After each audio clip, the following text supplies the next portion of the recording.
Hai,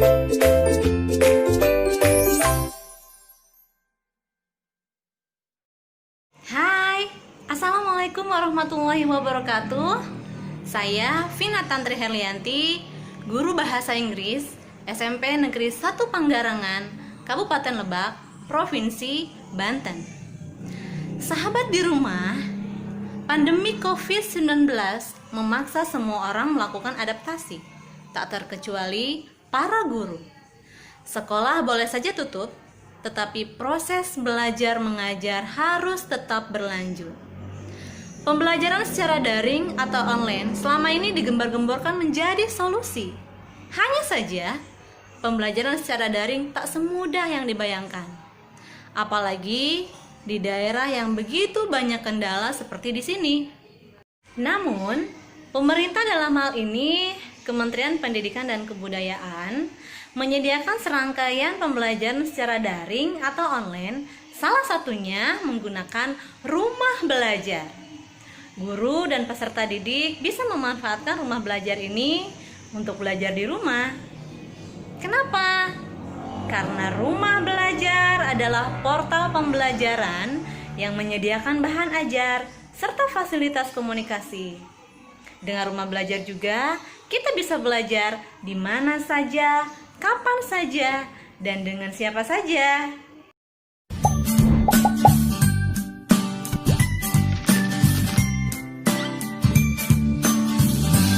Sahabat di rumah, dalam melaksanakan proses belajar mengajar di rumah secara daring, saya menggunakan fitur rumah belajar. Dalam penerapannya, saya menggunakan model pembelajaran Discovery, Inquiry, Learning.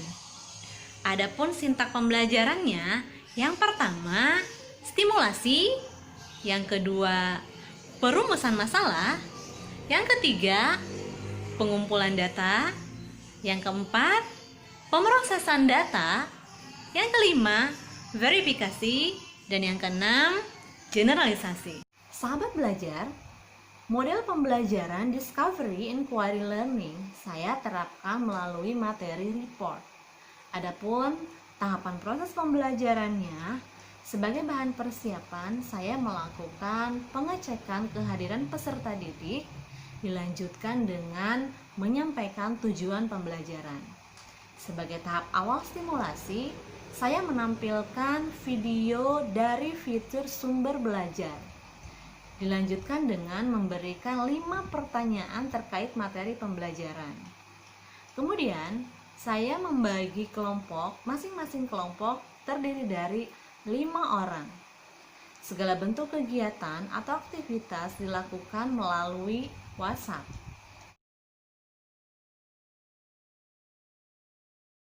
Tahapan yang kedua adalah perumusan masalah.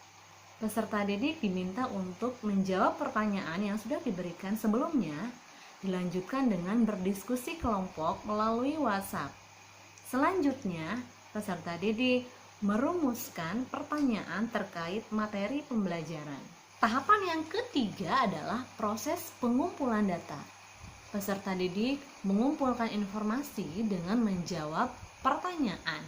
Mereka menggunakan fitur sumber belajar untuk mencari informasi yang mereka butuhkan. Tahapan yang keempat adalah pemrosesan data.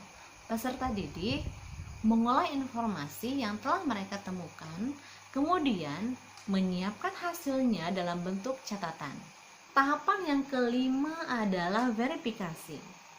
Peserta didik secara bergantian menunjukkan hasil diskusinya dengan memfoto catatan kelompoknya, kemudian meminta tanggapan dari kelompok lainnya. Selanjutnya, saya mengamati dan juga melakukan penilaian terhadap hasil diskusi kelompok. Untuk mengukur pengetahuan, peserta didik diberikan soal untuk dikerjakan dari bank soal di fitur rumah belajar. Sahabat belajar, tahapan yang terakhir dari model pembelajaran Discovery, Inquiry, Learning adalah generalisasi. Peserta didik merumuskan kembali hasil diskusinya dengan menambahkan masukan dari kelompok lain. Saya juga menanggapi pertanyaan dari peserta didik yang belum mereka pahami. dan memberikan kesimpulan bersama-sama peserta didik. Sahabat belajar, demikian penerapan model pembelajaran Discovery Inquiry Learning dengan memanfaatkan fitur rumah belajar. Menurut saya, pembelajaran secara daring bisa tetap menarik dan menyenangkan karena kita bisa menggunakan portal rumah belajar.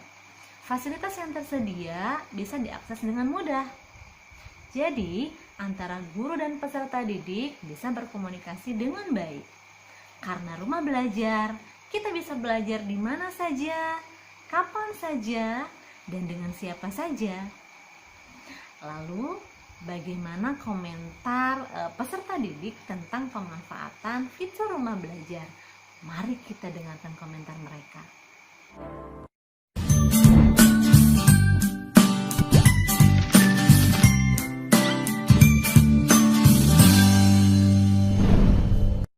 Rumah belajar bisa diakses dengan mudah, baik online maupun offline. Bisa belajar di mana saja, kapan saja, dan dengan siapa saja.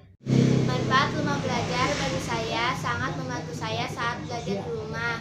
Yang pertama, mudah diakses. Yang kedua, pembelajarannya tidak sulit dan kontennya lengkap. Belajar di mana saja, kapan saja, dan dengan siapa saja membuat saya sangat tidak kesulitan dalam belajar di rumah. Sekarang ini rumah belajar bisa diakses dengan mudah melalui online dan offline. Dan bisa belajar di mana saja, kapan saja, dan dengan siapa saja. Oke sahabat di rumah, thank you for watching. Tetap di rumah saja. See you. Bye-bye. Wassalamualaikum warahmatullahi wabarakatuh.